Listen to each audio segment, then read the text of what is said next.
आपको मेहनत तो हमेशा करनी पड़ेगी, दर्द तो आपको कभी न कभी सहन करना ही पड़ेगा। अगर आप आज दर्द सहन कर लेते हो तो आप आगे सफल बन जाओगे, और अगर आज आपने उस परिश्रम, उस मेहनत और उस दर्द को नहीं सहन किया, टाल दिया, तो फिर आपको जिंदगी में आगे जिंदगी भर दर्द सहन करना पड़ेगा और आप जिंदगी भर अपनी किस्मत को कोसोगे। तो इसी पर आधारित मैं आपको एक मोटिवेशनल स्टोरी सुनाने वाला हूँ।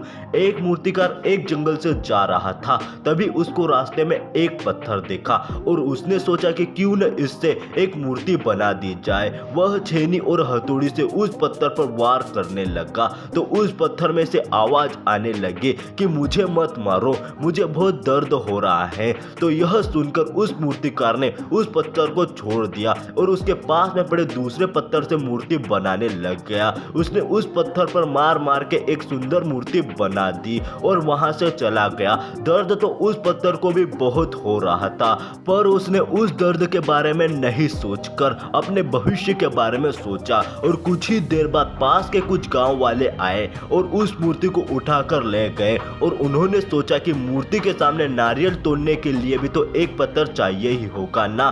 तो उन्होंने उसके लिए उस पत्थर को उठा लिया जो उस मूर्ति के पास पड़ा हुआ था। यही वह पत्थर था जो हथौड़ी की मार नहीं सहन कर पा रहा था। गांव वालों ने उस मूर्ति की अच्छे से मंदिर में स्थापना कर दी और उस पहले वाले पत्थर को बाहर रख दिया और उस पर रोज नारियल तोड़ने लगे और उसे हर दिन दर्द से गुजरना पड़ता था। एक दिन वह बाहर पड़ा पत्थर उस अंदर की मूर्ति से पूछने लगा, हम दोनों एक ही साथ के पत्थर हैं, पर भी तुम्हारी किस्मत इतनी अच्छी है कि रोज यह लोग तुम्हारी पूजा करते हैं, तुम्हें दूध से नहलाते हैं, और मेरी किस्मत इतनी बेकार है कि मुझे यह रोज लोग नारियल तोड़ तोड़ कर मारते हैं। तो वह अंदर की मूर्ति जवाब देती है कि यह तुम्हारी किस्मत तुमने अपने हाथों से लिखी है।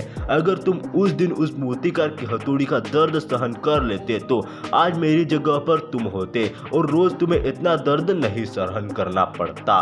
तो दोस्तों, आपकी जिंदगी में भी एक ऐसा मौका जरूर आएगा जब आपको दर्द सहन करना पड़ेगा, मतलब अपनी एंजॉयमेंट को छोड़कर अपनी जिंदगी के लिए सही फैसला लेना पड़ेगा। और अगर आप उस वक्त यह नहीं कर पाते तो फिर आपको पूरी जिंदगी में दर्द सहन करना पड़ेगा, मतलब असफलताओं के साथ जीना होगा।